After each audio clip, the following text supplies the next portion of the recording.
Welcome back everybody to Forza Horizon 5, and today we're doing the off-track seasonal championship. So like last time, we're going to have several different cars from several different countries for this World Cup theme that is in this current season, or series. And yeah, hopefully we'll have several different cars to choose from this time.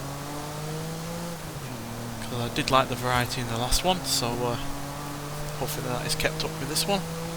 And yeah, we're getting there in the latest car in the car pass with a rather brilliant Porsche 911 Sport Classic, which is probably my favourite modern 911, quite frankly, despite the fact that it's extremely rare and extremely expensive. Right, so let's see what races we're going to be doing and the cars we get to choose from. You have arrived at your destination. Thank you, Anna.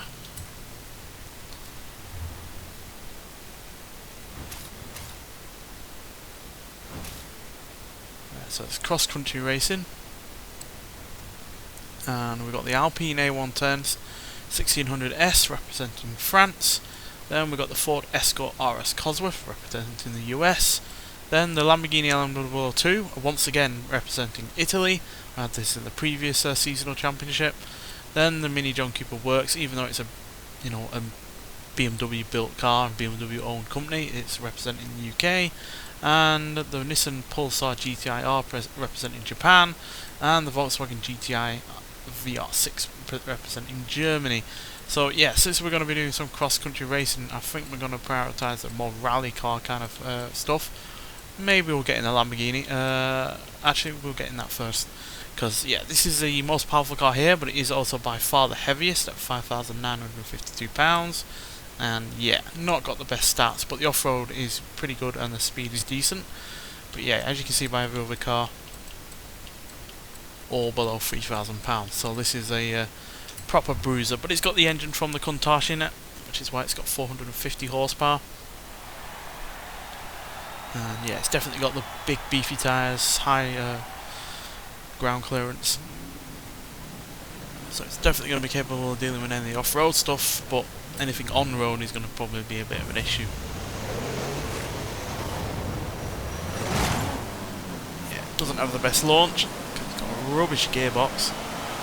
Really can't deal with all the power that's got going through it.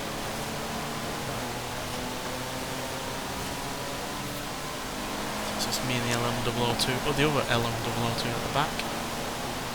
The size of us compared to those those Alpines.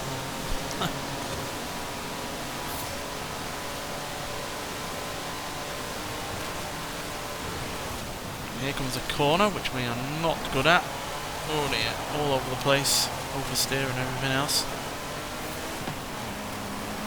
This is where we're hopefully going to make up some time.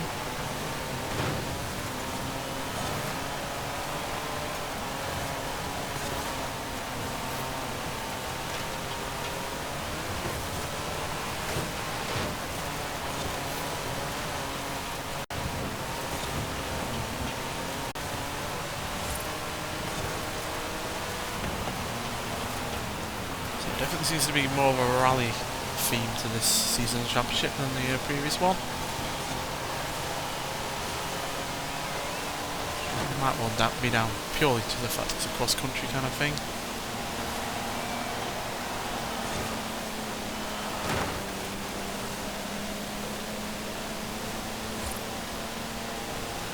Yeah, the gearbox in this is absolutely woeful, so it's really not able to make the most of that 450 horsepower. Yeah, it weighs a lot, but still 450 horsepower is quite a lot, and it's just not able to make the most of it.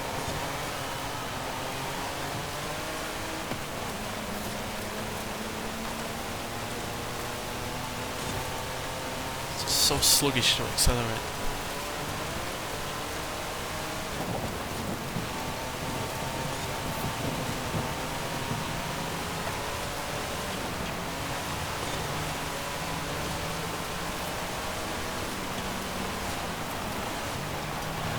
Brakes aren't particularly good.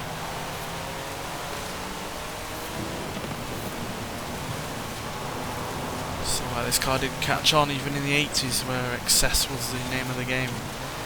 This really did not, you know, set the world on fire.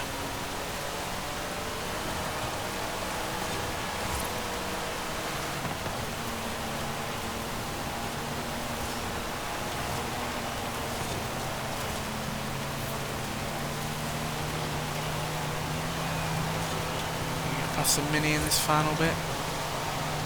If we hit a wall, we won't. Nope, the Mini's gonna pip us. Purely because it's probably got, you know, it's definitely got better acceleration than we do, better gearbox, and it's a lot lighter. But considering, you know, this is basically a building on wheels, second place is fairly decent, although it did take a while to get up there. So, yeah, but a decent start. Not as a, you know, big of a flourish of a win in the like in the previous championship, but yeah, the Lamborghini did us okay there. But nonetheless, let's get on to the second race and see if we can do any better. Right, we're on a circuit race for this next one, so I think something a bit lighter and a bit more nimble is in order. Now granted, the Alpine A110 is the least powerful car here by a decent margin. Yeah, only the GTI is the only other one under 200 horsepower, and even that is, you know, nearly 50 horsepower more than us. So, yeah, but we are the lightest here as well, at only 1,576 pounds. We do have rally pedigree, and as you can see, the handling is pretty decent, the speed is good, acceleration is fine, braking could be better, but the off-road capability is pretty decent as well. So, yeah, I'm hoping the Alpine will come through for us. Don't think we picked anything from France in the last championship. I know we didn't pick anything from Italy, because that is the LM002 in that same championship, so, yeah. I can't quite remember. But regardless, this Alpine is great. I'm really glad it got a revival recently, so let's see if we can put any good showing.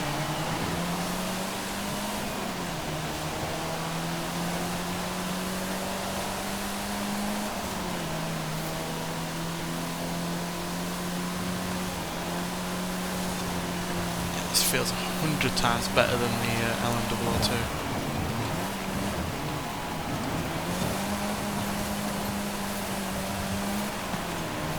Care if it's got, you know, 4 times less the power. It's a lot more agile, which is going to come in handy in these next few corners.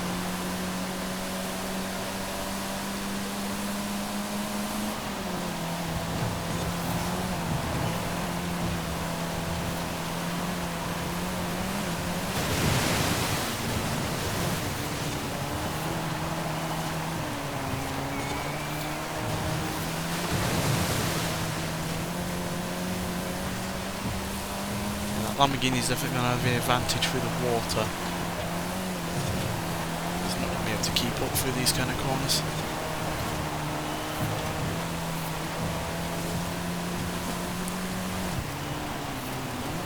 Even though we've definitely got the older technology here, because we weigh so little, it doesn't really matter.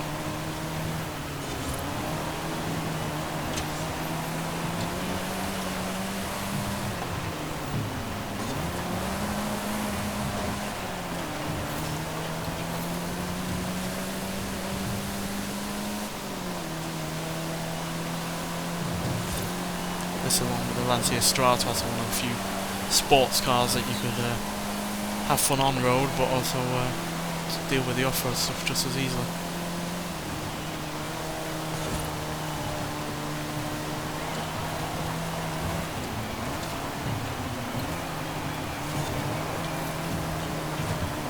Can oversteer a little bit at times because, you know, it's got the engine at the back and it is on the rear-wheel drive, unlike the Nissan, which is all-wheel drive, and as well as the Escort, but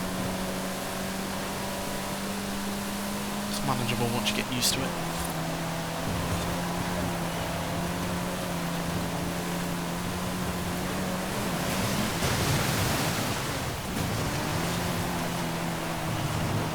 Feels because it's so light, it doesn't really get bogged down in the water as much. It's kind of like a skipping stone, really.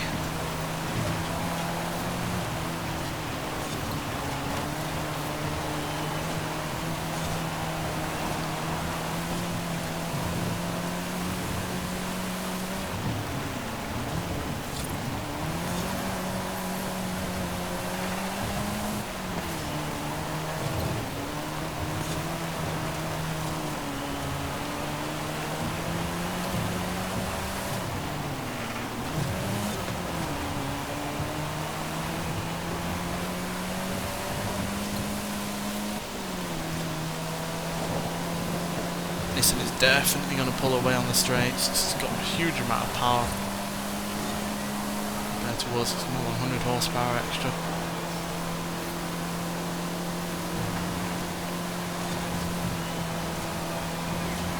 We are definitely more agile.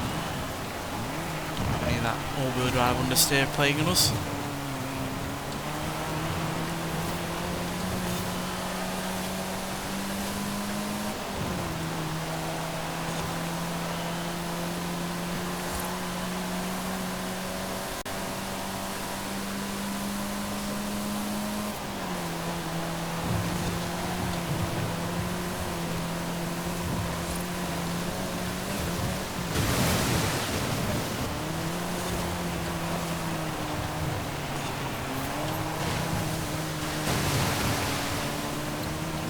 Wish we had more French sports cars though, because there are plenty out there to choose from, or at least more weird French cars. I'd love a Renault Aventine, for instance. Be an amazing car to have on a game like this.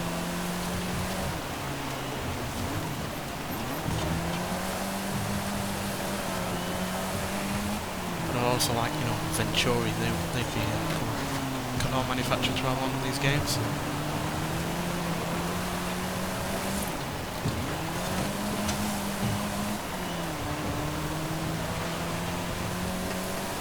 Finally ahead. Are we able to keep the lead with our 100 horsepower deficit? Oh, it's going to be close. I think we just pipped the post. Yes, but how much? How close was that?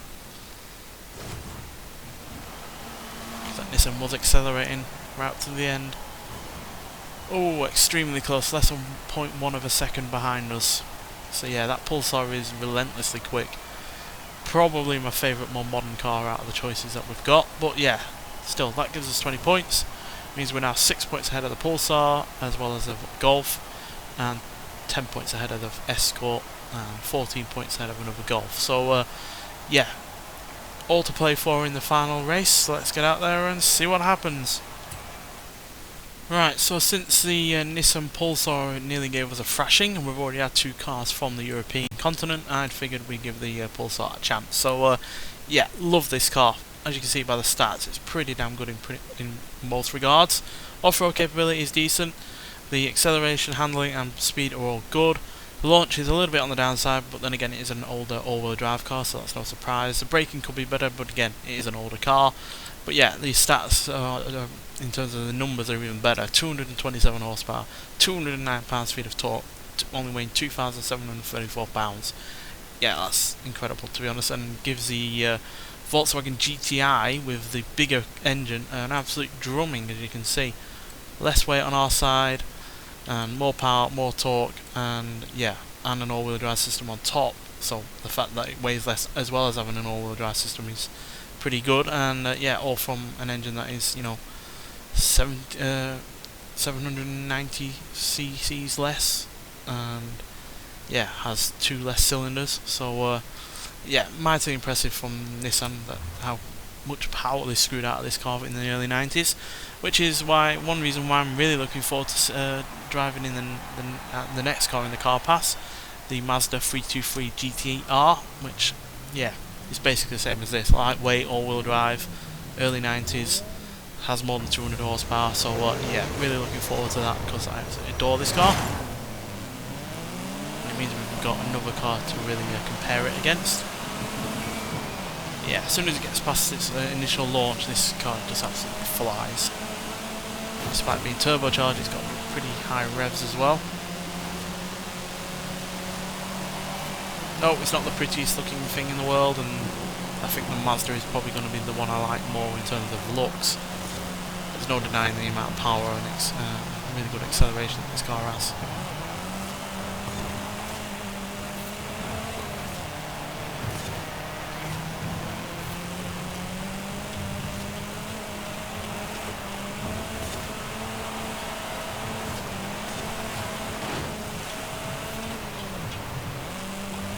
To be honest, if I was going to pick a 90s Nissan, it wouldn't be a GTR, it'd be this.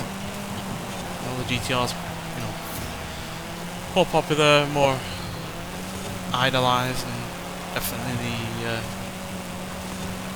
faster and more expensive car. But I just like the hot hatchback charms of this, quite frankly. That something this small is as fast as it is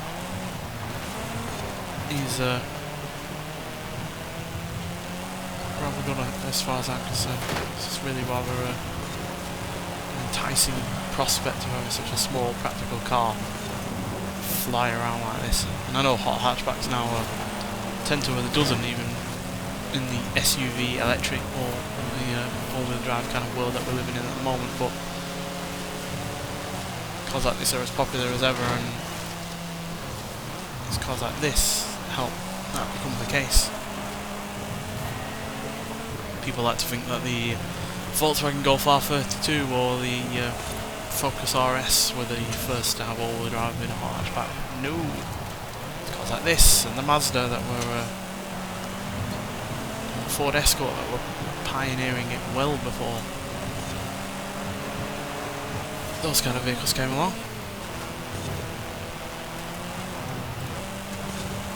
Despite, you know, being nearly 30 years old now, this is still highly entertaining.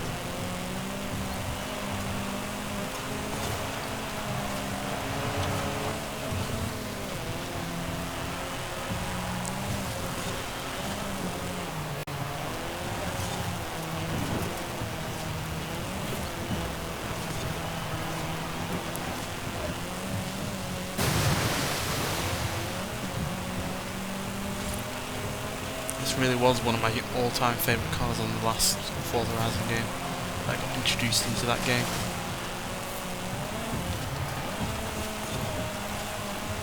I wasn't too hopeful when I saw the look of it, whether or not I'd like it or not, but once I got past the looks and just took it as it came and realised the kind of potential it has and how fun it is to drive, I just was not bothered about the looks at all by that point.